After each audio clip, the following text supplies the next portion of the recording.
청교도들이 늘 새해가 되면 그들이 읊고 또 고백하고 결단하는 용어가 있었답니다. 가장 좋은 것은 아직도 이르지 않았다. 대망의 미래가 열렸다. 하나님께서 우리에게 주실 가장 귀한 것은 아직도 이르지 않았다. 항상 그들은 미래지향적으로 하나님을 섬기고 새해를 맞이했다고 하는 말씀입니다.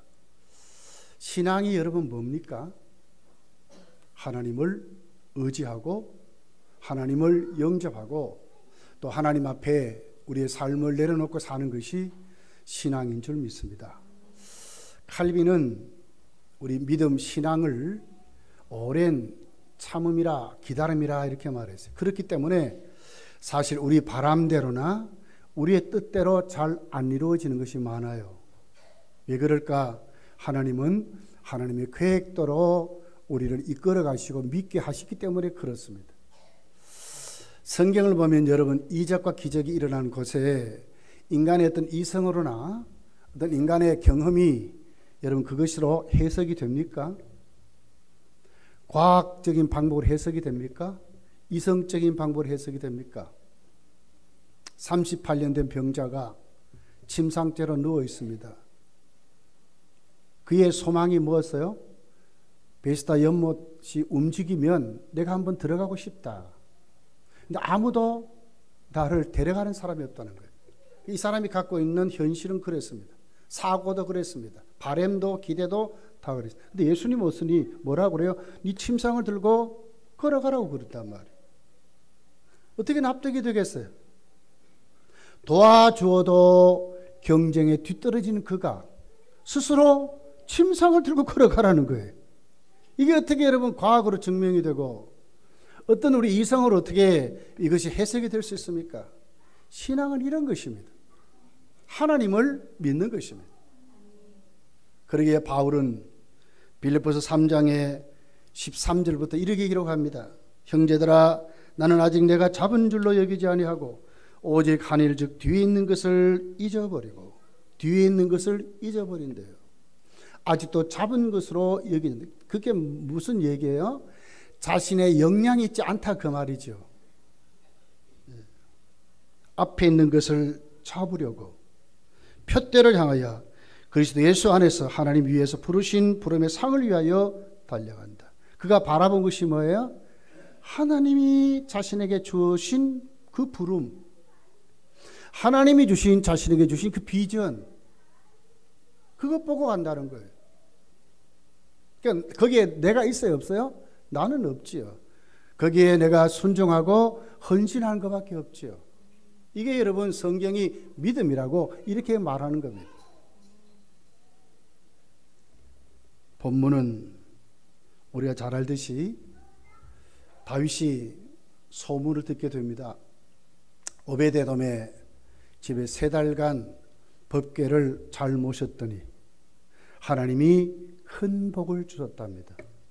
오베데돔과 그 집에 복을 주셨다는 소식을 듣게 됩니다. 그랬더니 다윗이 야 이제는 모셔도 되겠구나 하는 소망이 생깁니다. 12절부터 이렇게 기록합니다. 어떤 사람이 다윗에게 이르러 아래에 이르되 여호와께서 하나님의 궤를 말미암아 오벳에돔의 집과 그 모든 소유에 복을 주셨다 한지라. 다윗이 가서 하나님의 궤를 기쁨으로 메고 오벳에돔의 집으로 다윗성으로 올라갔다 그랬습니다. 법궤를 메고 모시는데 잘 모셨더니 3달 모셨더니 오벳에돔과 그 집이 큰 복을 받았다고 합니다. 우리가 다시 이 말씀을 생각해 보면 진짜 이 법궤를 바르게만 메면 바르게만 순종하면 이 순종의 이 매매는 그 결과가 무엇으로 주어진다고요? 하나님의 복이 주어진다고 성경이 말하는 거예요.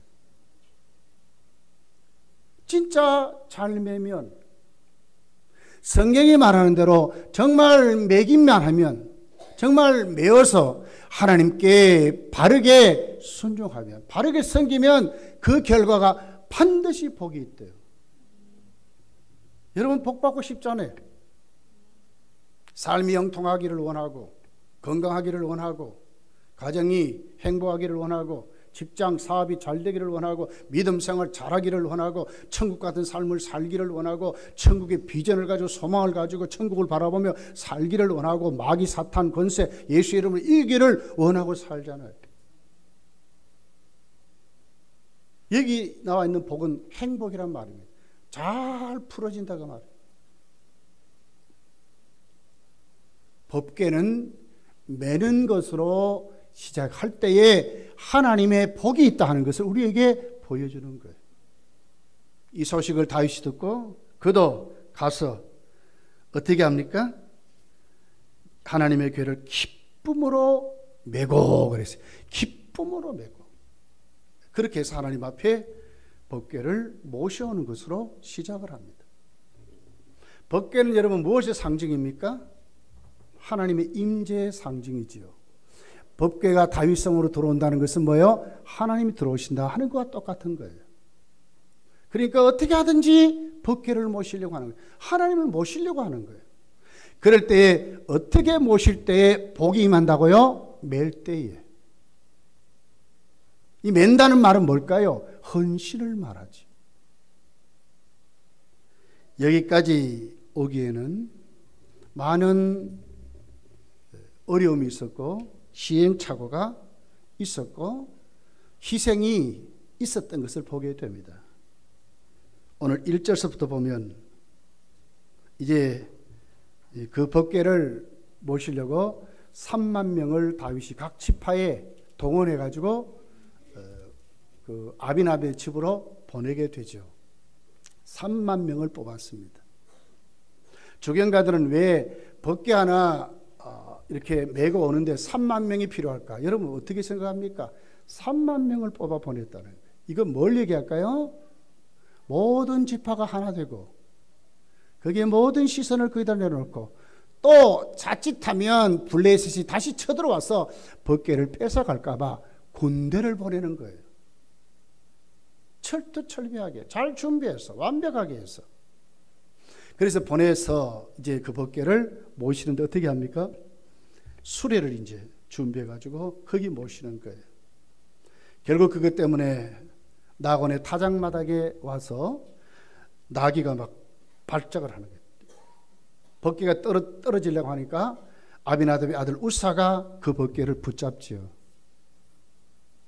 성경으로 본문이 뭐라고 그래요? 하나님이 화를 내셨어요.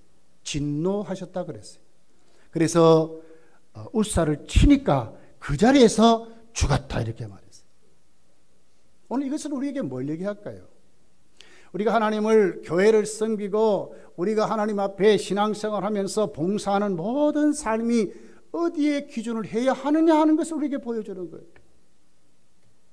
대개 우리는 우리끼리 자꾸 머리를 맞대고 여기서 자꾸 짜내지요. 상식에 맞도록. 조금 더 나가면 사회의 어떤 기업 운영하듯이 우린 자꾸 그런 생각들을 해요. 그렇지 않습니다. 여러분 법궤를 메고 오는 것이 쉽습니까? 아니면 수레에 싣는 것이 쉽습니까? 수레에 싣는 게 훨씬 쉽죠. 근데 왜 하나님은 법궤를 메고 오라 하셨을까? 여러분 민수기서 14장 가서 읽어보세요. 레위인들도 법궤를 만지지 못하게 되어 있어요. 성전을 섬겼던 고핫 자손, 레위인 중에서도 엑기스들이죠.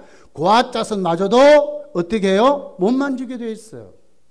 출애굽기를 보면 들여다 보지도 못하게 했어요. 출애굽기 23장에 보면 법궤를 모실 때는 양 그 귀성에다가 고리를 만들어서 쇠고창이를 만들어 가지고 그걸 끼워 가지고 어깨에 매도록 그렇게 나와 있어요.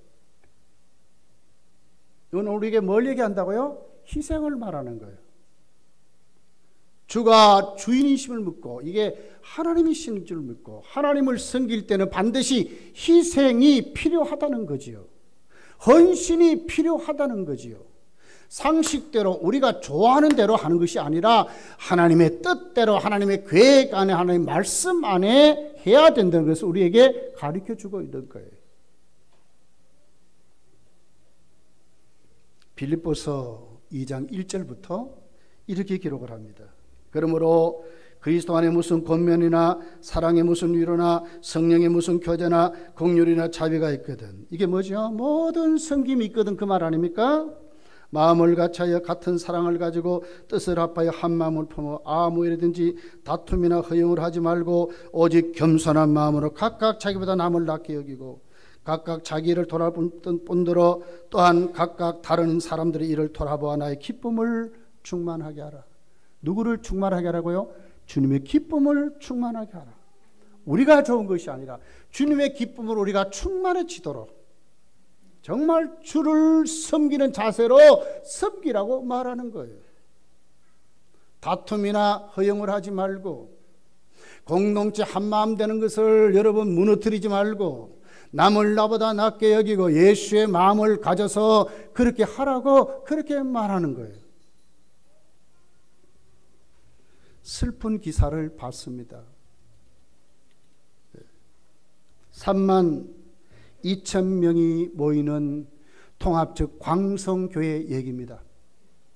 3만 2천 명이 모였습니다. 13년 전의 얘기입니다.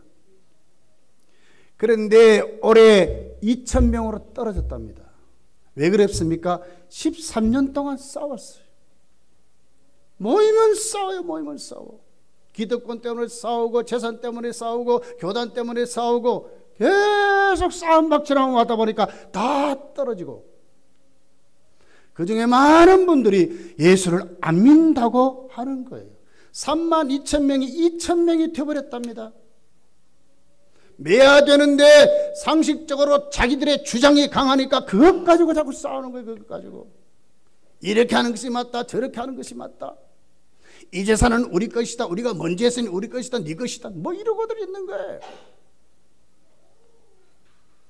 3만 2천 명이 예수의 마음을 잃어버리고 헌신의 마음을 잃어버리고 남을 나보다 낚이는 것은 다 잃어버리고 자기들이 편리한 대로 자기들의 소원대로 자기들 방법대로 주장하고 주장하다가 계속 싸움박질해가지고 교인 다 떨어져 버리고 3만 2천 명이 2천 명이 되었다는 거예요. 온맘닷컴 뉴스에 나온 기사입니다. 기사입니다. 여러분, 우리 교단에 제자교회라는 교회가 있습니다. 이게 이제 인터넷 방송에 나가니까 좀 그렇는데, 그러나 맞는 얘기니까 합시다. 여러분, 제자교회 잘 알지 않습니까? 10,000명 이상 모이는 교회가 지금 몇백 명밖에 안 남았어요. 다 흩어져버렸어요. 싸움박질하다가 그렇게 돼버려요. 싸우면요, 하나님 은혜가 떠날 수밖에 없어요. 어떻게 하는 것이 하나님께 복을 받는다고요? 맬 때에 매는 것에 힘듦을 말하잖아요. 헌신을 말하잖아요. 내 주장은 꺾어버리고 예수의 마음을 가지고 섬김을 말하잖아요. 세워주고 일할 수 있도록 만들어주고 도와주어서 함께 더불어 매는 것을 말해. 수레에 금방 실어놓으면 얼마나 쉬워요. 우리가 쉽게 상식적으로 생각해 보면 여러분 법궤를 새수레, 그것도 헌수레가 아니에요. 새수레 만들었어요. 얼마나 거기 정성이 있어요. 그래 놓고 그 법궤를 가다가 타작마당에서 뛰니까 울사가 잡았습니다. 여러분, 그건 당연한 거 아닙니까? 법궤가 떨어지면 잡는 게 당연한 거 아닙니까? 근데 왜 잡은 것을 하나님이 진노하셔서 심판하셨습니까? 울사는 하나님의 일을 너무나 가볍게 생각했다는 거예요. 결국 결론과 결과는 누가 하시지요? 하나님이 하시지요. 거기에 맞도록 적응되는 것이 아니라 하나님의 뜻대로 우리는 순종하는 것이 맞아요. 사무엘이 죽었습니다. 다윗이 왕이 됐습니다. 그 중간에 무엇이 있어요? 법궤를 빼앗겨버리고 수많은 어려움들이 있을 거예요. 다윗이 통일왕국을 이루었습니다. 그리고 이제 이 법궤를 찾아오려고 했던 겁니다. 그 중간에 무엇이 없어져 버렸어요? 하나님의 말씀이 없어져 버린 거예요. 쉽게 말하면 말씀이 무너져 버리니까 이들이 어떻게 해서 상식적으로 생각했단 말이에요. 가볍게 생각했어요. 영적인 일을 너무 가볍게 생각했어요. 인간의 사사로운 일들로 생각해 버렸다는 거예요. 아닙니다. 그래서는 복을 받을 수가 없는 거예요. 왜 맡은 자에게 구할 것은 충성이라고 말합니까? 하나님이 반드시 거기에 충성하는 자에게 복을 주는 것을 하나님이 확실히 말씀하시니까 하나님 명령을 걸고 그렇게 하는 거예요. 죽도록 충성하라. 그리하면 생명의 면류관을 주리라고 말씀했잖아요. 서만화 교회에. 맡은 자에게 구할 것은 충성이라. 충성하라는 것입니다. 충성하는 것보다, 헌신하는 것보다 더 큰 것이 있대요. 무엇이 있어요? 하나님 뭘 주시고, 그 의의 면류관, 생명의 면류관을 주시기 위해서 그렇게 하라고 하시는 것입니다. 법궤는 맬 때에 하나님의 복이 있습니다. 여러분, 올 한해 우리가 이제 2017년도를 우리 출발하면서 내 고집, 내 생각 다 꺾어버리고 정말로 하나님 앞에 주의 일을 할 때에, 하나님을 모셔드릴 때에, 주를 섬길 때에 우리의 각오와 결심이 여러분 법궤를 매듯이 우리도 하나님의 말씀대로 바르게 나는 다 없어져 버리고 주가 세워지는 그런 교회로 우리가 출발하기를 예수님 축복합니다.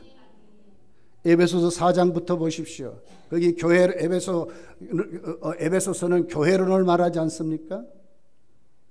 7절부터 이렇게 말합니다. 우리가 각 사람에게 그리스도의 선물의 분량대로 은혜를 주셨나니, 또 12절에 보면 이는 왜 은혜를 주셨는가? 이는 성도를 온전케 하여 봉사의 일을 하게 하며 그리스도의 몸을 세우려 하심이라. 나를 세우는 거 아니지요. 하나님의 교회는 그리스도의 몸을 세우는 것이 교회인 것입니다. 어디에 눈을 떠야 돼요? 그리스도의 몸을 세우는데, 내가 봉사하기를 위해서, 참내 예배자로 세워지기 위해서 우리가 거기에 눈을 떠야 한다, 그 말입니다.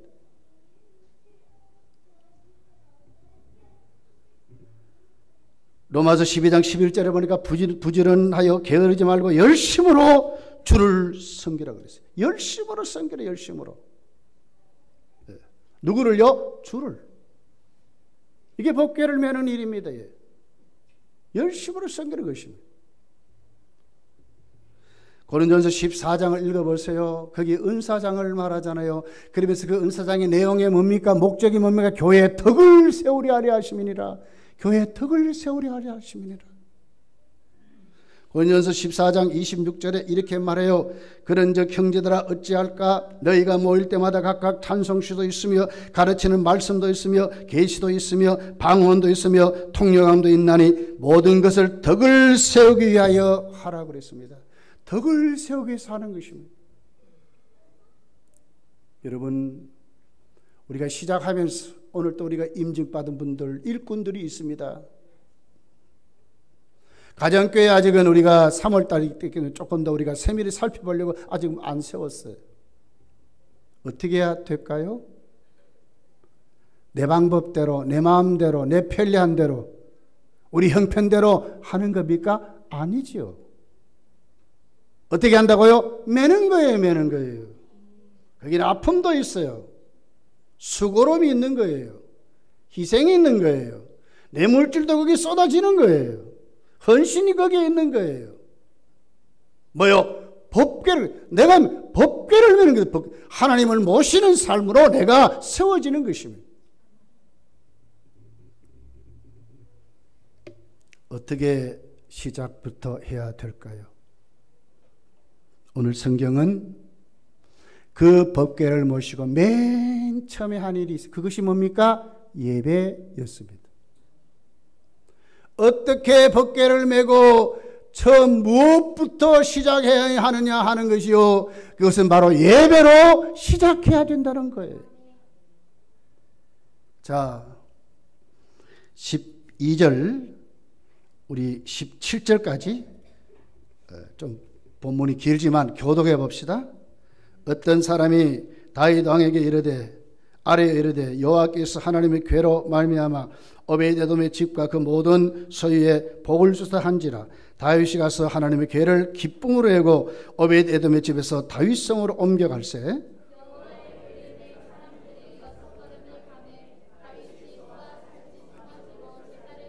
다윗이 여호와 앞에서 힘을 다하여 춤을 추는데 그때 다윗이 배 에봇을 입었더라.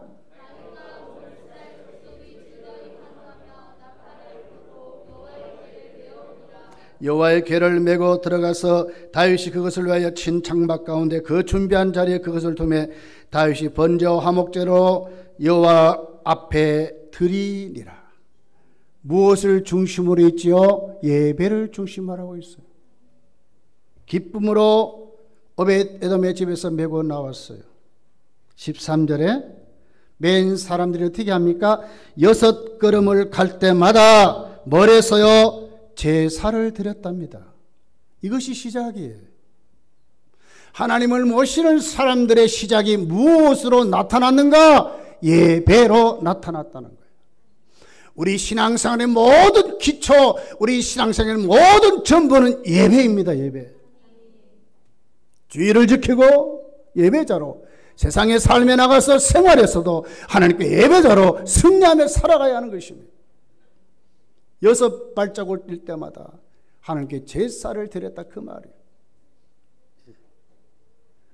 그리고 어떻게 합니까? 14절에 다윗이 배 에봇을 입었다 그랬거든요. 이것이 에봇은 뭐예요? 제사장이 입는 옷 아닙니까? 이 제사를 말하는 거예요. 그냥 온 게 아니에요. 잘 준비해서 예배자로 왕부터 그 앞에 세워져서 15절에 나팔을 불고 환호하면서 여호와께를 메고 오고 17절에 뭐라고 합니까? 여기에 보면 다 다윗이 번제 화목제를 여호와 앞에 드렸다고 그랬어요. 마지막 결론이 뭐였어요?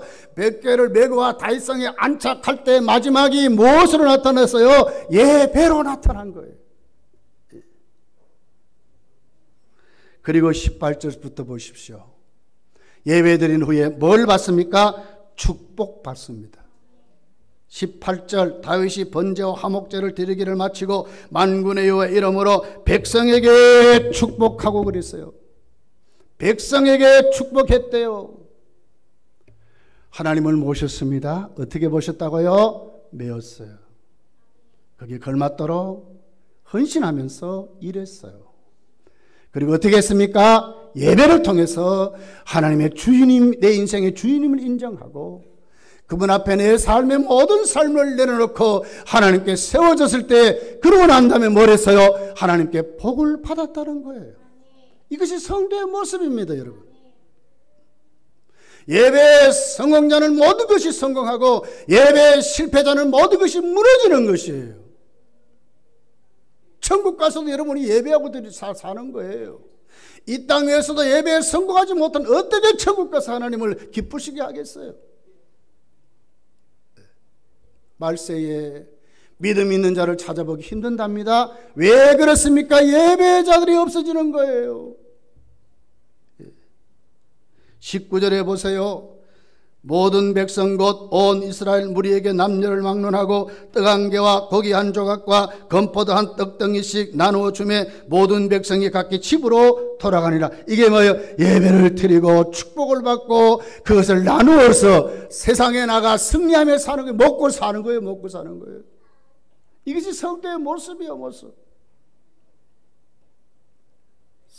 새롭게 출발합니다. 작년에 그 다 없애버리고 오늘 이 시간부터 여러분 예배의 성공자이 되시기를 예수님 축복합니다. 그냥 오시면 안 돼요. 가면 그냥 세상에 취해가지고 열심히만 살아서도 안 돼요. 예배자로 사시다가 하나님께 정한 날 와서 예배드리고 승리하며 사는 거예요. 힘을 얻고 축복받고 가서 또 세상을 이기고 사는 거예요. 그렇다면 예배를 어떻게 드려야 되겠습니까? 자, 영어로 예배를 워십이라고 그럽니다. 가치와 신분이 합쳐진 단어입니다. 다시 말하면 최고의 가치 앞에 그 신분에 결맞도록 영광을 돌려드리는 것이 예배입니다. 그 이름에 합당한 영광을 돌려드리는 것이 예배입니다. 대통령이 초청했는데 아무렇게나 가가지고 그냥 그들막거리며 가가지고 그냥 있다가 판단만 잔뜩 돌아온다면 그 사람 뭐예요 도대체? 당장 거기에서 그 경호실에서 그만 난리를 칠 거예요. 하물며 만군의 왕, 온 우주의 주인 앞에 내가 왔는데 거기에 그 걸맞도록 합당한, 그 이름에 걸맞도록 합당한 영광을 돌려드려야 예배인 거예요. 예배인 거예요.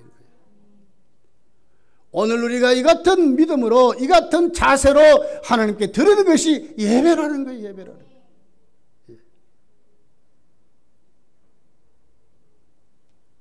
헬라어로 프로스 큐네오라 하는 단어입니다. 뭐뭐에게와 입맞추다 하는 단어가 합쳐진 용어입니다. 쉽게 말하면 종이 주인에게 자세를 굽혀서 그 발 앞에 꿇어 엎드려 입을 맞추는 것이 예배라는 단어의 용어입니다. 이것은 무엇을 얘기하죠? 주인을 인정하는 것이 예배입니다. 주인 앞에 돌아와서 그 주인에게 오늘도 나는 당신의 종입니다. 당신 앞에 은혜를 받아야 삽니다 하는 것을 표현하는 것이 예배랄 그 말이에요.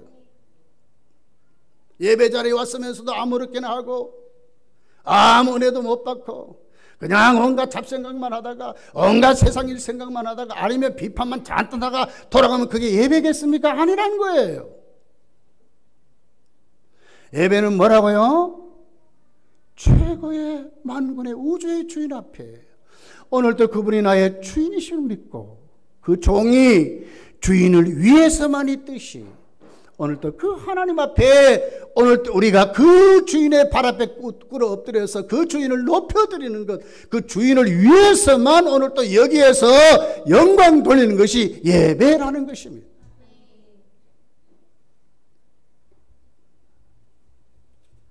요한복음 4장 23절부터 이렇게 기록합니다.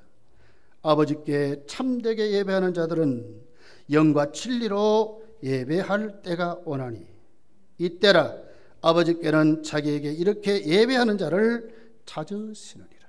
누구에게 온다고요? 아버지께.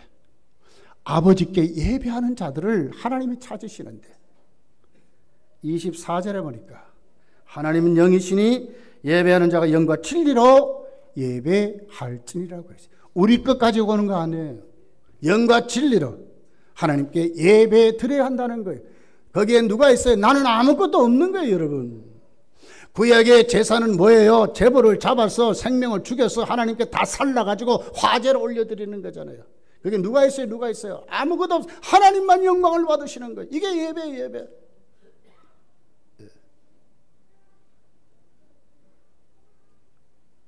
내 생각, 내 감정, 내 방법, 내 가치관 다 내려놓고 포기하고 하나님께 항복하고 아버지 안 도와주면 안 됩니다. 아버지 지혜 주시면 지혜 없으면 안 됩니다. 아버지 날 붙잡아 주지 않으면 안 됩니다. 아버지가 왕이십니다. 아버지여, 내가 아버지가 나의 인생의 주인임을 고백합니다. 이것이 예배라고 말해요. 빨리 끝나고 그냥 집에 가서 이게 예배 아니라니까. 이런 본문을 보세요. 여기 다윗 왕이 있습니까? 법궤 앞에 법궤를 모시며 제사를 드릴 때 여기 다윗 왕이 있습니까? 왕은 없어요. 왕이 없어요. 어린아이 천진난만한 하나님께 참으로 제사를 드리는 여러분 이 같은 하나의 제사를 드렸던 어린아이 같은 다윗밖에 없는 거예요. 16절에 보십시오. 여호와 개가 다윗 성으로 들어올 때 사울의 딸 미갈이 창으로 내다보다가 다윗 왕이 여호와 앞에 뛰놀며 춤추는 걸 봤다 그랬어요. 다윗이 어떻게 했다고요? 뛰놀며 춤췄대요. 그랬더니 미갈은 뭐예요? 심중에 그를 없애야겠다. 왜 없애야겠다? 저 왕이 말이에요. 채신머리도 없게 이랬단 말이에요. 다윗의 대답을 보십시오. 20절부터 다윗이 자기의 가족에게 축복하러 돌아올 때 다윗의 딸 미갈이 나와서 다윗을 맞으며 이르되 여호와의 이스라엘의 왕이 오늘 어떻게 영화로우신 자신지 방탕한 자가 염치 없이 자기 몸을 드러내는 것처럼 오늘 그의 신복의 계집종의 눈앞에서 몸을 드러냈다 하니 다윗이 미갈에게 이르되 이는 여호와 앞에 한 것이라. 여기 다윗이 있습니까? 하나님만 있는 거예요. 이게 예배라니까요. 그가 내 아버지가 그 온 집을 버리시고 나를 택하사 나를 여호와의 백성 이스라엘의 주권자로 삼으셨으니 내가 여호와 앞에 뛰놀리라. 22절 내가 이보다 더 낮아져서 스스로 천하게 보일지라도 네가 말한 바 계집종에게는 내가 높임을 받으리라 한지라. 미갈에게 높임을 받지만 하나님 앞에 어떻게 더 천진함에게 더 낮아지겠다 그 말이에요. 예배자로 살 때 우리는 이렇게 돼야 되는 거예요. 예배는 이렇게 드리는 거예요. 나는 죽어지는 거예요. 여기서 고침받고 변화받고 새로워지고 예수의 사람으로 예수의 성품을 받고 하나님의 자녀로 오늘 또 하나님의 주권을 인정하고 하나님 주신 은혜를 받아서 복을 받아서 나갈 세상을 이기는 자들이 예배자들이지요. 이렇게 돌아가야 돼. 이렇게 돌아가야 돼.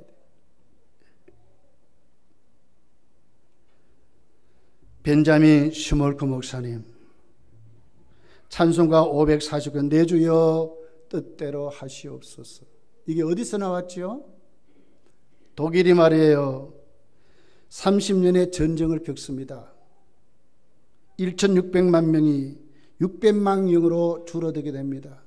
흑사병이 왔습니다. 나라가 무너지게 됐습니다. 그럴 때에 위로자가 필요한 거예요. 벤자민 스몰크 목사님도 각곳마다 돌아다니면서 성도들을 위로하다 어느 날 와서 보니까 자기 집이 불타 없어져 버렸어요. 뛰어가 보니까 자기 자식들 둘이 꼭 안고 불에 타서 죽었습니다. 바베큐가 되어버렸지요. 목사님과 사모님이 거기에 부둥켜갖고 웁니다. 하나님을 원망합니다. 어떻게 하나님이 이럴 수 있습니까? 막 원망하는. 그러다가 딱 자기 뇌를 스치는 것이 생각났어요.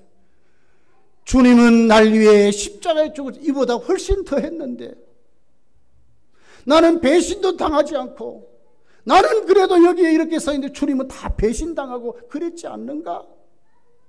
하나님 교만한 나를 용서해 주십시오. 내 뜻대로 내 고집대로 생각하고 판단한 나를 용서해 주십시오.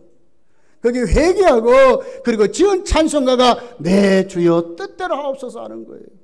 누구만 있어요? 하나님의 뜻만 거기 있다는 거예요. 이게 여러분 예배인 것입니다.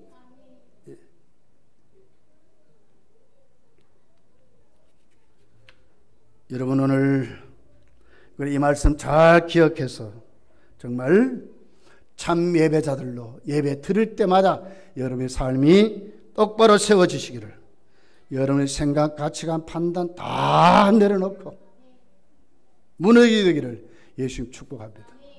히브리어는요 예배를 아바드라 그래요. 아바드라는 단어는요 예배라는 단어에도 쓰임받았지만 노동, 종살이, 고역, 노역이란 단어에도 똑같은 단어가 쓰였어요. 쉽게 말하면 이런 것입니다.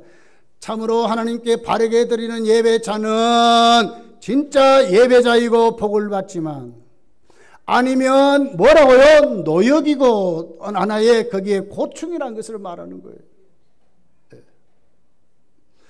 여러분, 여러분의 예배는 예배입니까? 아니면 고역입니까? 잘못하면 그럴 수 있다는 거예요. 역대하 29장 30절에 그들이 즐거움으로 찬송하고 몸을 굽혀 예배할 찌니라 그랬습니다. 여러분 보십시오. 아벨의 제사를 하나님 받을 때에 제사 제물만 받았습니까? 아니죠. 제물과 아벨과 그 제물을 하나님이 연락하셨다고 그랬어요. 자, 거기에는 그건 뭘 얘기하여? 거기는 정성도 있는 거예요. 아벨의 헌신이 거기 있는 거예요. 아벨의 준비가 거기 있는 거예요. 아벨의 능동적인 예배의 자세와 태도가 거기 있는 거예요. 하나님을 기쁘시게 하기 위해서 기뻐 뛰면서 하나님께 가고 싶어서 견딜 수 없는 그런 마음을 가지고 와서 하나님께 드리는 그 정성도 거기 있는 거예요. 오늘 본문을 보세요.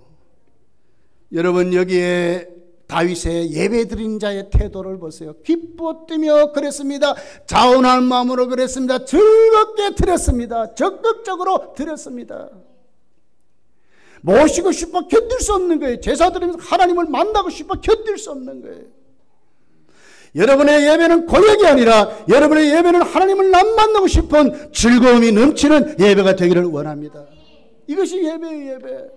예. 이탈리아의 유명한 베르디라고 하는 오페라 가수가 있었습니다. 최초로 플로렌스 극장을 빌려가지고 오페라 공연의 주인공으로 그가 발탁이 돼서 입을 받습니다. 다 공연을 하니까 관중이 막 우레같이 일어나서 박수를 칩니다. 그런데 자기 눈에 딱 시선이 맞춰진 자기 스승이 자기 앞에 있는 거예요. 모든 관중이 일어나 기립박수를 하는데 이 사람은 기뻐할 수가 없는 거예요. 왜? 자기 스승의 눈치를 보기 위해서 그런 거예요.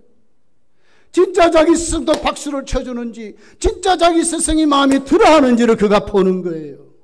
이게 여러분 예배입니다. 예. 오늘 우리는 이 말씀 여러분 가슴에 담아서, 여러분 유명한 철학자 그리고 실존주의 철학자였던 우리에게 유명하게 잘 알려진 신학자가 있었어요. 그분은 예배를 연극에다 비유하고 배우에 비유했어요. 예배의 주인공이 뭐냐? 진짜 예배를 받을 사람이 누구냐? 그 말이에요. 성도는 모두 다 배우라는 거예요. 관중은 실제로 누구냐? 하나님이시라는 거예요. 그런데 우리는 지금 다 간중이 되어 있대. 예배를 인도하는 목사님, 찬양을 인도하는 분들, 반주자들, 이분들만 배우라는 거예요. 다 버티고 앉아가지고 오늘 잘 들었네, 오늘 찬송이 잘하네, 목사님 설교 잘하네 못하네 이러고 앉아있다는 거예요.